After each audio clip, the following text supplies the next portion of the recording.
Hello everyone! In this video, we'll walk you through the commercial and legal implications of each attribute under the right of first refusal rules, as well as the general method for setting up these rules in the system. First of all, what is a right of first refusal? Simply put, when an equity transaction opportunity arises, the right holder has the priority over other potential investors to subscribe to the relevant shares under the same terms and conditions. Depending on the type of equity transaction, the right of first refusal can be divided into two main categories. The first scenario is when a company issues new shares. In this case, existing shareholders have the right to subscribe to those shares before any potential outside buyers. The second scenario is a share transfer transaction.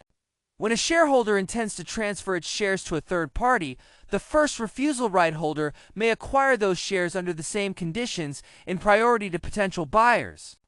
Of course, if we go further and classify them by exercise procedure, in the private equity space, there are also concepts commonly known as ROFO and ROFR. However, in the on-chain transaction scenario we've designed, there's an important precondition. The right must be exercised under the same transaction terms and conditions. Since we need to execute the right under clear and consistent terms, these will not be covered in this session. Now let's take a look at the specific attributes of the first refusal rules and their respective legal and commercial meanings. The first attribute is the sequence of rule. This is similar to the rule numbering in the position allocation rules. When the shareholder agreement enters the activation process, the system will automatically calculate based on the relevant attributes in the first refusal rule. How many first refusal rules exist in this version of the shareholder agreement? It will then load each of those rules into the relevant smart contracts one by one. After that, the system updates the status of the relevant bookkeeping contracts based on the attributes in these rules. Because of this process, the first rule in the first refusal rules category specifically, Rule number 512, has two particularly important attributes. One is the rule number itself, and the other is the quantity of subrules, which we'll cover next. The system uses this quantity of subrules to determine how many additional rule entries need to be read for subsequent calculations and status updates. The third attribute is the sequence of subrules. This indicates where the current rule stands within the secondary category of the first refusal rules. In other words, its order number. It's worth noting that this parameter is not actually used in substantive calculations. Next is the type of deal. This specifies which type of transaction scenario the current first refusal rule applies to. As we've covered before, equity transactions can generally be divided into three main types. First, capital increases. Second, transfers to external non-shareholders. And third, internal transfers between existing shareholders.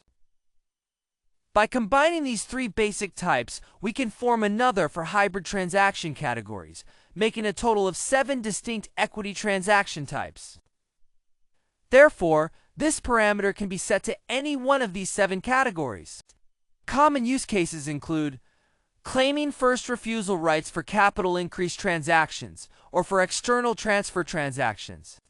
In general, when a transfer occurs internally between existing shareholders, other shareholders should not have first refusal rights. Of course, in certain private equity contexts, some investors may have special requirements regarding these rights.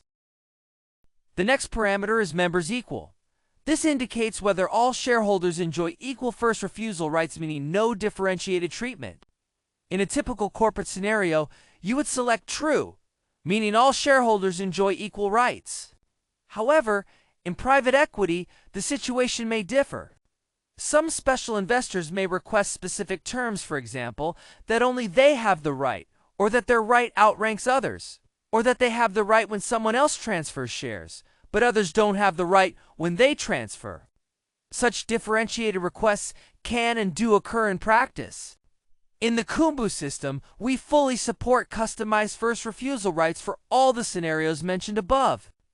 Specifically, if not all shareholders enjoy equal rights, meaning some shareholders have special treatment, you would select false. The next parameter is pro rata. This indicates whether shareholders enjoy first refusal rights in proportion to their voting rights. This parameter mainly applies when two or more right holders claim their rights over the same transaction and the same block of shares. In such cases, how should the shares be allocated among them? Typically, we allocate on a pro rata basis according to voting rights.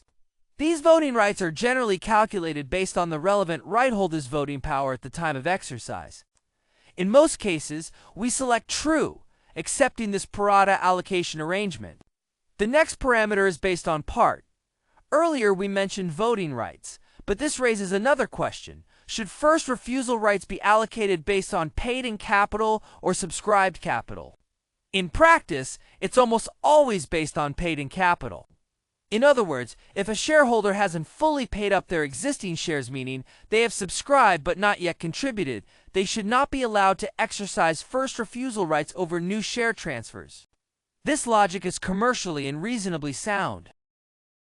The following parameters are used to list the user IDs of specific entitled holders. That is, when we select not all shareholders have equal rights, i.e., members equals false, we can extract the user IDs of those with special rights and enter them into these rules. It's worth noting that due to the 256-bit word length, we can only enter up to 4 user IDs per first refusal rule. However, we have allocated a total of 256 different ID groups for first refusal rights, so in practice, this should be sufficient. To summarize, if certain right holders have special first refusal rights that differ from other shareholders under specific transaction scenarios, you can enter their respective user IDs into these 4 fields.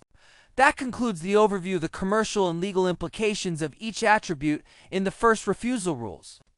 Now, let's switch to the ComBoox system and click the First Refusal Rules button. A user interface will pop up, one you should already be familiar with, as it looks very similar to the voting rules and position allocation rules we've covered before. If you click the plus button, you can add a new first refusal rule to the system. If you click the minus button, you can delete the last first refusal rule from the current panel and the shareholder agreement draft. Let's open rule number 512. As mentioned earlier, this is the first rule in the First Refusal Rules category.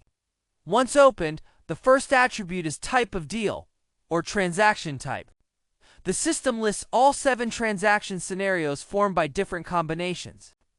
However, in practice, we mostly use the first 2, capital increase and external transfers.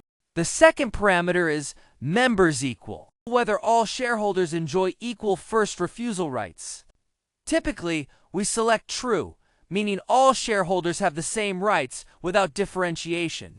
If we select false, it means some shareholders have special rights that differ from others. The next parameter is pro rata, whether all shareholders exercise first refusal rights in proportion to their voting rights. Usually, we select true. The next parameter concerns whether the right is exercised based on subscribed capital or paid-in capital. More specifically, this parameter asks, should the right be exercised based on the subscribed capital amount or the paid-in capital percentage? Usually, we select false, meaning the right is exercised based on the paid-in capital percentage. Below that, there are 4 open fields for entering the user IDs of special right holders. As we covered earlier, these fields are used when certain shareholders have differentiated rights. Once all the information is filled in, you can click Update to write it to the on-chain status. The system comes with 2 preset first refusal rules by default. Rule number 512 for capital increase scenarios, and rule number 513 for external transfer scenarios. In most cases, these 2 rules are sufficient to cover the majority of transaction scenarios. That's it for the commercial and legal implications of the first refusal rules and how to modify their settings. Thank you, and we'll see you in the next video.